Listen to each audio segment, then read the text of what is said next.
Thank you very much, folks.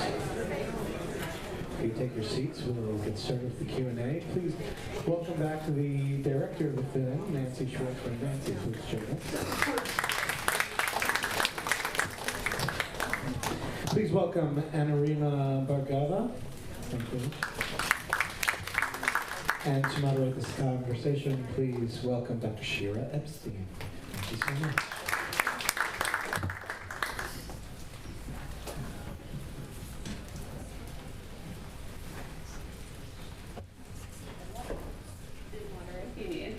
Thank you so much for staying around for what I know will be a really important conversation. I told Nancy before the screening that I knew going into it how I wanted to start off. And how I wanted to start off was by thinking about when this was unfolding. I was teaching a course, a graduate level course on gender and education, and I felt pulled to spend a session showing media clips of how this was unfolding. And I didn't know what the conversation would be in my class, but I knew that it was important. So I wanted to start off by asking, there's so many sides to this story that you could tell, which screens that were still up there. And there are so many stories you can tell as a filmmaker, why this story? And I guess to build that out, what is it about this story that needs to be told? For me, I've been working in the space of gender-based violence for about 15 years, and that's also how I know Anarima. We've both been kind of like in the trenches in terms of where is this conversation going, what are the things we need to talk about in some ways to enact change. And what I found so fascinating about the Steubenville story was really this opportunity to actually get to look at perpetrators and bystanders. So for so long, we've been scrutinizing victims. We've been, now we have awareness, like, you don't ask what someone was wearing. Like, we were sort of there in 2019. But how are these crimes enacted? How are they planned in advance? How do boys and men talk about them, right? So initially I was trying to do a story on perpetrators and looking into prison and archives of interviews and stuff like that. And then I thought, well, where am I going to how can I hear people talking? I also don't want the hardened criminal, right? When you're in prison, generally you've committed 10 to 12 assaults at that point. So where do we find teenagers? Like people who are all recognizable to us. I mean, Steubenville, obviously, my high school didn't have a football team. I'm not from the Rust Belt, but that behavior is really familiar to me. The girls I chose to put in the film are similar to classmates of mine. So everything was very recognizable. So I think, what drew me to this story was an opportunity to really look at closely and carefully the language of perpetrators because it was all on social media. I'm also a technologist and do a lot of work in new media space, and so really how the two fit together in this story was really important. And we can talk more later, but I spent years going back and forth and really digging around. But I think what initially drew me was the public nature of it, the language, the opportunity to actually shift our focus off of the victim and onto the behavior, and then meeting Alexandria Goddard, who opened a big door for me. So I agree with Nancy. This is a story, and there's so many reasons it should be told. In addition to really thinking about, in addition to thinking about perpetrators and bystanders, this is a story about community. It's a story about community trauma, and it's a story really about community accountability and what a community says to itself about who's valued within the community and how how perceptions of what it is that is heroic or celebrated within a community can cover up, not just for a family, not just for a particular group of young students, but an entire community, and how they actually handle some of that. And then I think in some ways it is a story about who stands up, right? Who comes in the breach and stands for a set of values and a way in which we should treat one another. And for me, when I watched it, I mean, so when I watched the film, it was many years after I had been introduced to Steubenville, because I was at the Justice Department, and this was a complaint that came, a number of complaints came into us about Steubenville. And so what's interesting to me about it as well is how we think about our perceptions of race and of class. Who's a good kid, right? If you look at Sean, who's in the, Sean is one of the students who talks a lot about what would have happened if he had stayed with his friend all night and kept him out of trouble, right? But you look at him and he's not the guy you might have thought who would have done that, right? And so how do we think about who we think is a good kid, and the ones who are privileged or who go to Ivy League colleges or are justices on the Supreme Court, and who's a good kid, right? And so I'm putting it out there, right? Which is these are the ways in which we think about perceptions, and we need to think about how some of that plays out at a much younger age. And so that's why I think it's also very powerful to have this film as a tool to be able to actually watch it real time and to not be able to deny the ways in which some of it's played out. Thank you so much for, I was going to bring up this. I don't think anyone, no matter what one's beliefs are, can't help but think about the Supreme Court hearings, right? Clearly this also took place before Me Too.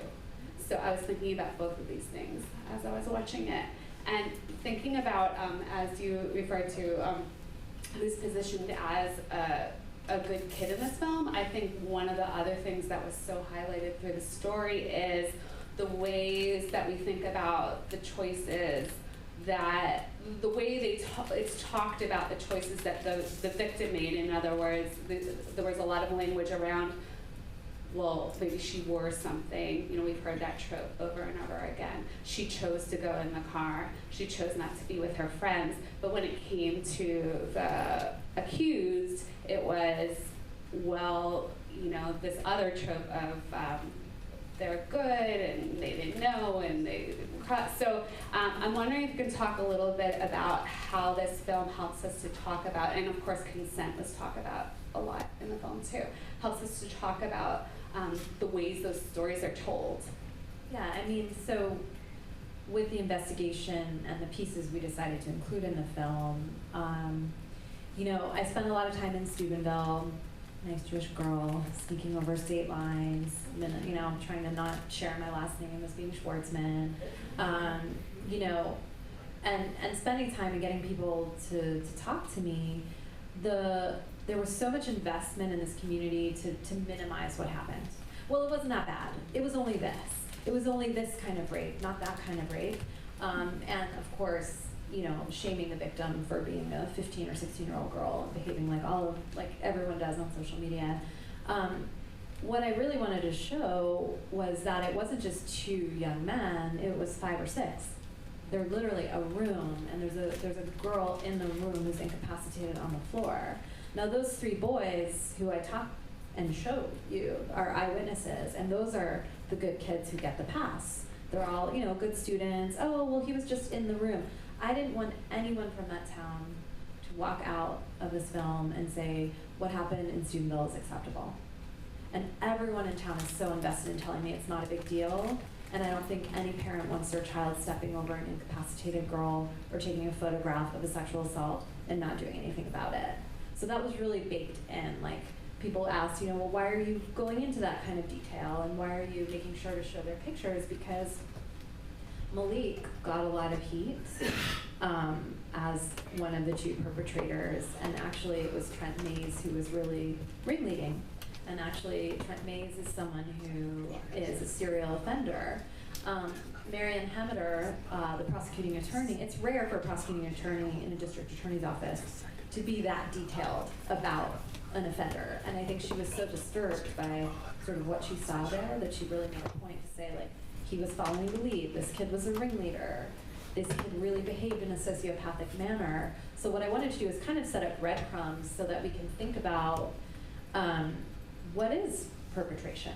What does it look like? Is it talking about what you're going to do to the girl at the first party and then making sure to do it at the third party, is that premeditation? Yes, it is, right? And we think of a premeditated crime as some like vast conspiracy, but it's actually like, texting about it beforehand before you do it, or securing possible date rape drugs to do it, right? So these aren't accidents. So what we've heard over the years around sexual assault is like, oh, it's a crime of opportunity, oh, it just happened. But I think we can see really clearly here, like, no, it was strategically planned out. So what we want to do with this film is really engage men and boys in transforming harmful notions of masculinity, like be a man, man up, all of that stuff. What does that mean? Is it the Sean McGee kind of man, right, who steps up and says something? Or what are we teaching our boys about consent and sex that makes them think that this is a funny joke and it's okay? I also think it's not just how the story is told, it's that the story is told. The numbers of young people, girls and boys, who are experiencing sexual violence in some form, or violence generally from a partner, or abuse, is like, we can't. It's hard to watch. Incredibly hard to watch the story. It's incredibly hard to even fathom the degree to which there is violence happening in our families and our communities all the time. And so I think in the context of Me Too, right, which this happened before Me Too, this film was is now becoming part of this the time after Me Too. The reason why much of the reason I'm sitting next to Nancy today is because even in the reckoning that we're having around Me Too, we don't talk about young girls, and we certainly don't talk about young girls with disabilities, or young girls of color, or young girls who might have been drunk one day. We don't. And part of the reason we don't is because it's hard enough to think about in our own workplaces or among adults. It's even harder to think about it when it's your own children, or even to imagine it, right? And it's why any one of us who've had an experience of having been harassed or experienced violence, the hardest people to possibly tell that to are your parents, because no one wants to imagine that for their children. And so I think in some ways it's partly how these stories are told, and for me it's that we actually recognize that in these horrific and saddening ways that these stories are not that unique, and that's also incredibly important right now. Thank you. I along with all of this, one of the things I had forgotten, I don't know why I had forgotten about the story of the 14-year-olds. And I'm really glad that was a part of the film, because it seems that really amplified what was being tried to be brought in there around rape culture.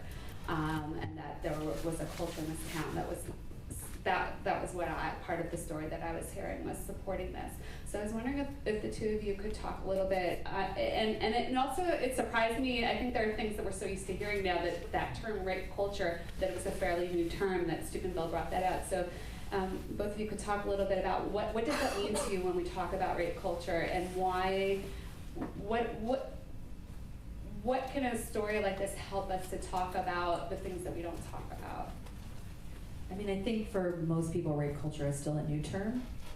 Actually, a lot of our press has been like, rape culture, this thing. Now we understand what it is. So we're in our little like gender bubble in New York City doing this work, but I think that it's still new for a lot of people. And also, I just want to point out that there's not just one Jane Doe or two Jane Does. There was a whole courthouse steps. There was like a whole legacy of violence and abuse that was happening over decades and decades, like in any community, but blowing it open with social media and allowing the privacy of those masks let women who had never spoken their stories in 30, 40 years come forward in a small town and say, this happened to me, and this isn't new. So I think there's something very powerful and intergenerational about what's happening right now in the Me Too and post-Me Too moment. I mean, rape culture, just simply put, Jimmy Briggs the other day said, American culture is rape culture, which is a pretty staggering, upsetting thing to hear, and I think possibly pretty true. It's one that, jokes at, laughs at, thinks rape is funny, and devalues women and girls and queer people, and, says it's a zero-sum game, basically. So I also think, when I think about rape culture, it's not a term that I've used all that often, and I think for a couple of reasons, which is, in some ways I come to this as someone who often litigated this work, and I think the reason I don't use rape culture is not because it isn't like incredibly important and the foundation of a lot of that work. It's because when you're litigating, and this is what we're doing all the time in America right now, there is an allegation of sexual harassment. It's about the CEO, it's about a 15-year-old, it is about a number of players on a football team, and what we do is we spend all this time litigating the moment of violence, right? So we go back and forth over what she was wearing and what they were doing and whether there was 4 of them or what they said. And partly what you see even in this film, right? And we don't spend the time to really think about what led up to that moment of violence and then what comes after that moment of violence, right? And so in some ways, to me, the idea of rape culture is to think about not just that moment of violence, but the culture that is leading up to it and the culture that sustains if we don't actually do something quite different in the wake of that violence, right? And so, and in other ways, it makes me think about how things stay. And what I mean by that is the ways in which some of this is infused into every one of us, right, in some way, shape, or form. And when you think about things like trauma, which we know the trauma of going through any kind of violence, like the young women in this film have gone through, it lasts for your lifetime in some way, right? Or we think about shame. And what does it mean to have shame in a community? And how do we think about that? How do we think about that as a religious community, right? These are all the kinds of things that I think we have to think about when we look at the ways in which even the intangible becomes tangible when there's violence that is interceded. Thank you. We're going to wrap up in just a second, but I wanted to end open to questions. Okay. So. We're not going to wrap up. I misinterpreted the signal. So, questions?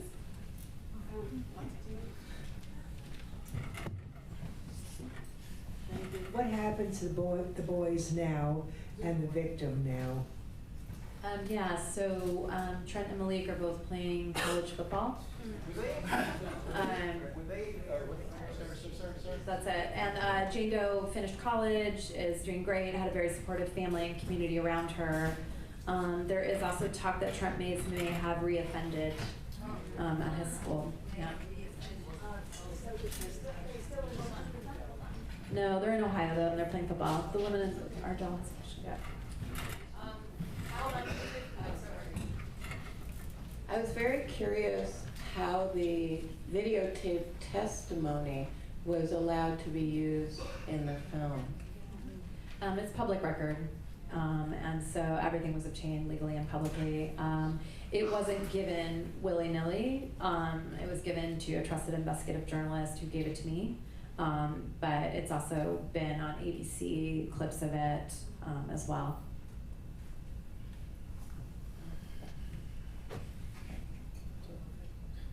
Guys, sorry, you're super well spoken about this, and it's really, I'm learning a lot from you guys. This is a really micro point of view, and I was just wondering if you could briefly muse on the macro, what makes it that these 16, 17-year-old boys want to do something like this. So, I was just thinking, the two gentlemen next to you, do you want to just go down the row and then we can try and answer together? Is that? My question is different, but first I just want to say it's a horrible story. It's a wonderful film, and I just really want to congratulate you on the filmmaking. And my question is about that and how there's so many threads to this story and how you began to organize it and structure it, and when you introduce the various characters. That's my question for you. So thank you. I actually think that my question relates to the first. And that is that it seems that at this age, there's a sense of us versus them. That the us for the perpetrator seems rather obvious. You have these high school kids who are members of the same football team.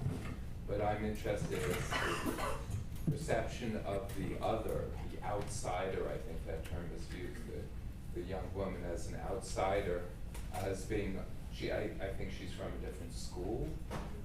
And I was wondering, and in terms of the national figure you referred to before, the 3 alleged victims were also others from different kinds of school, different backgrounds. So I was wondering if there's a role of dehumanization, of not seeing the girl as being like a sister, and whether we know anything about the 14-year-old, whether in fact they were us or them.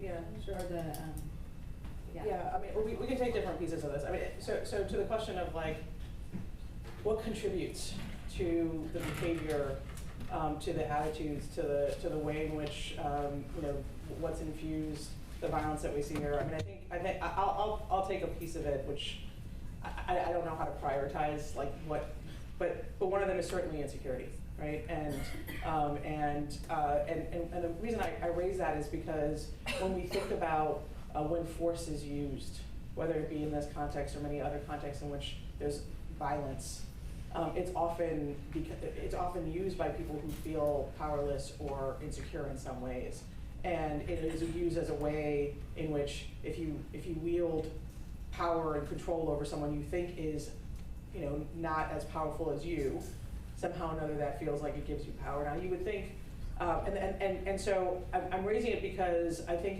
in some ways the very idea of masculinity is not allowing for vulnerability, is not allowing for insecurity, is not allowing for the fact that, like, you know, trying to figure out what you do with your hormones at that age is difficult for any of us, right? How you think about alcohol and substances and all of those kinds of questions is difficult for any of us. But to not allow any space for that, or to not allow any young person to be able to voice and to actually deal with trauma is part of what manifests itself. Now that is a particular piece of it.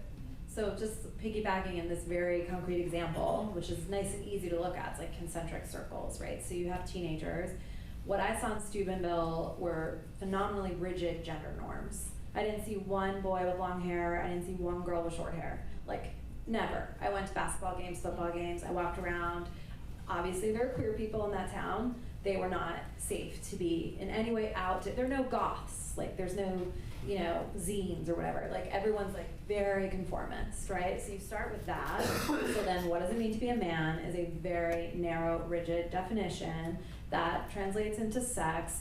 Consent is something a girl gives up to a guy. That's how sex plays out. The girl says no till she says yes, and then that's it. It's like a woman can't ask for sex. A teen girl can't be exploratory without being slut-shamed. So those are the norms that created on the teen level. And then I think we put so much pressure on teenagers to know what to do and to be smart and ethical and intervene. Like, look at the adults, right? So we're learning about a new methodology called trauma-informed coaching. Like, you have a bunch of men and mentors who come in, or 24-year-olds. One of the adults indicted was an assistant coach because he's giving beer and alcohol to all the kids at a summer party, right? So this is a coach. This is someone connected to the school, right? So they go in and they're like, I'm going to teach kids football, but are you talking to them about sexual violence? No, you're saying if you drink, you're off my team, and that's it. It's like, no, every coach moving forward, and we're going to do our damnedest to make sure, knows what consent is, knows what the definition of rape is, has policies that say if you're a player on my team, you don't drink, and you do not abuse women, and you don't bully, and that's it. Like, it's behavioral change. So the school in this, so we have kids who are stuck in these rigid gender norms of masculinity. Then you have the adults in their lives, like the radio DJ, not modeling, you know, really saying terrible things about a teenage girl. It's a very Catholic town. There are no women in leadership anywhere. Not that women are always feminists and aren't signing away our rights in Alabama, et cetera, right? But there are no women in city council. So when the superintendent says protocol was followed, like, who wrote that protocol and who is it for, right? So there's just zero representation. So it's really becoming this tight pressure cooker of a pretty dangerous situation for the kids and the adults, and it's all being upheld. So I think that's context, right? Also, there's no women on football field, and you can see how big that stadium is. You can see how well funded it is compared to the rest of the town, and that's all for half the population. So it creates, and then we can talk about porn, but we won't. But like, if we don't have sex education in schools, which we don't, you know, every kid has access to the internet. So where they're learning dehumanization, a lot of it is coming from, you know, that. And certainly predators and predatory behavior is about finding who's the most vulnerable in the room. And that's what the prosecuting attorney said. Jane Doe was the most vulnerable in the room because she was new, she didn't have friends. She had one girlfriend that would sort of help, but it wasn't her closest friend. So the 14-year-old was new in school as well. So they know what they're doing, right? It's not, again, it's not a crime of opportunity. It is about othering and being strategic about how you isolate someone and take them out of a safe space. I want to say one quick thing about the, I don't know, I mean, othering can mean lots of different things. And so someone can be precisely just like your sister, right? And still be the person that you decide to commit a violent act against. And so I want to be careful about suggesting that like there's some rhyme or reason around who ends up being the target. I think a lot of it is like what you think you get away with. And what people allow you to get away with, and whether or not, you know, whether or not you have not just the opportunity, but you're in a situation where someone, maybe the new person, maybe the person who doesn't know quite, you know, how everything operates, right? So there's just a lot that goes into that. I do also think that like silence, part of what we're seeing is silence being consent. And what I mean by that is when people don't actually talk about what's going on, or when there's no one intervening when you make a comment, there's this idea that this starts becoming something that's okay, right? And it's normed as okay. And that's a lot of what's really difficult about the way in which we engage with young people, right? Which is we often don't want to talk about a lot of this, and so they come to their own conclusions about what's okay because they hear silence otherwise. And so that's another way in which like some of the questions of like who and how and who you value and how you engage is something that we need to talk about. And I know we kind of didn't really get to your question in the middle, but I forgot. We're going to get to one last question, and I want to add on to that I was thinking about all this because I do a lot of work thinking about weird things like what we don't talk about in schools, and it really struck me, the football coach, that line in there around like, well, I don't remember how it would exactly say, but like, I didn't agree to it, they didn't agree to it, or she didn't agree to it, but we need another word for rape, right? Like, so not being able to acknowledge that it's rape. And then there was a parent who was, an older man who was walking down the stairs towards the beginning and saying, well, it was different in my day. Like, oh, you get a slap on the wrist, but you wouldn't really get in trouble. So I want to really amplify what both of you are saying around, like, what are the things we do say as grown-ups to kids, and what are the things that we don't say? And it seems to me that this film is about both of those things, the things that we do say and the things that we don't say, but they learn anyway through what we don't say. A last question?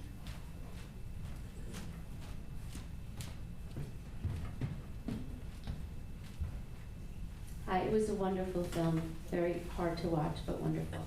I was just wondering, in all your time in Steubenville, if you had occasion to either observe or learn anything about the parents of the boys and their reactions, because when I was listening to those conversations, I was thinking, oh my God, like if I ever heard one of my sons say that, I would just be so disappointed and upset. And I was just wondering if you knew anything about that.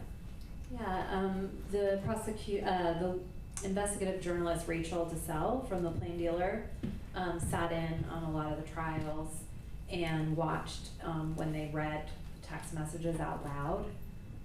So you have these boys, Evan Westlake, the boys who weren't prosecuted, but the other kids I show, Anthony Craig, Mark Cole. So they're reading the text messages, and the parents were just horrified. But you know, we met a lot of parents, and a lot wouldn't speak with us. A lot of moms defending their sons, quite a bit. A lot of drinking condoned by parents, like, and that was not unusual in my high school either. Like, you know, parents are away, you have the party.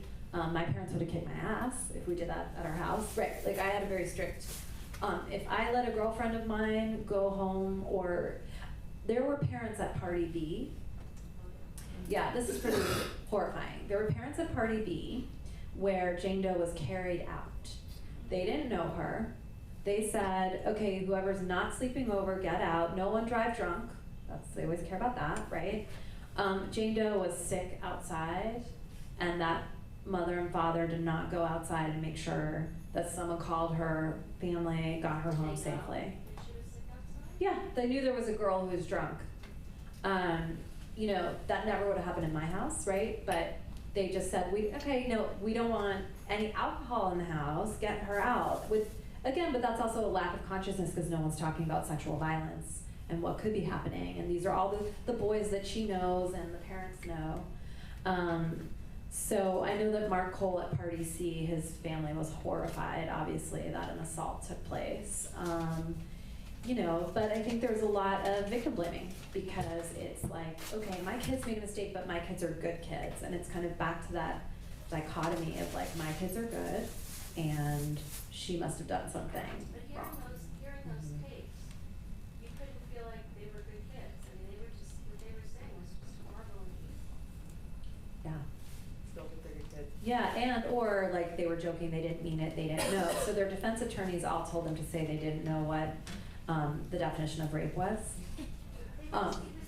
Well, that Alex Goddard grabs it all and says, "Are you kidding me? They're tweeting about rape, and that's the crux of their jokes. Like they knew what it is." Yeah, right. So I mean, one of the big trends, and I just want to say a couple things about where we are as a country at the moment. One of the big trends is as there were more young people coming forward to talk about sexual violence, the sort of like the accused in many of these cases got litigated, found lawyers, found like, and so what we're seeing is like a massive complex of like and institutions on one end really trying to push back on people coming forward, right? And part of that is these are our good kids, and there's no, I mean, over and over and over again, that's what we would hear in these situations, particularly when we're talking about students who are in colleges and they're like, my kid's in college, there's no way they could possibly have done any of that, right? Like literally that is where we've heard that, we've all heard it, right? And so what I would say, one of the really important things about this film right now is that we're in a moment where like, I'd like to think a couple years ago we had sort of national level conversations about the importance of recognizing what was happening with young people and sexual violence, what was happening with harassment and bullying, what was happening with the ways in which we think about abuse and the kind of climate that people were in. In this climate, we really need to make sure that there are other ways in which we are all shining a light, right, on what's going on. And that's not just through Me Too or some of the movements, it's through really like what we do with one another, the person right next to you, and also through films like this. And I can't tell you how important it is for these stories to be told right now. I want to thank the two of you for being part of this important conversation.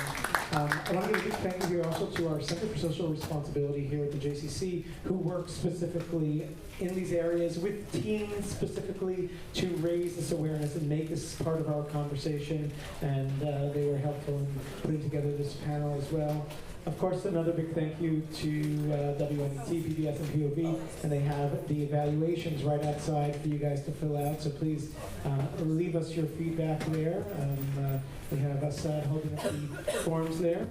And of course, where should we go from here? yeah, so please find us at rollredrollfilm.com if you want to stay in touch. We're doing community screenings all over the country. If you want to bring this into your kids' schools, your schools, etc. rollredrollfilm.com. Thank you.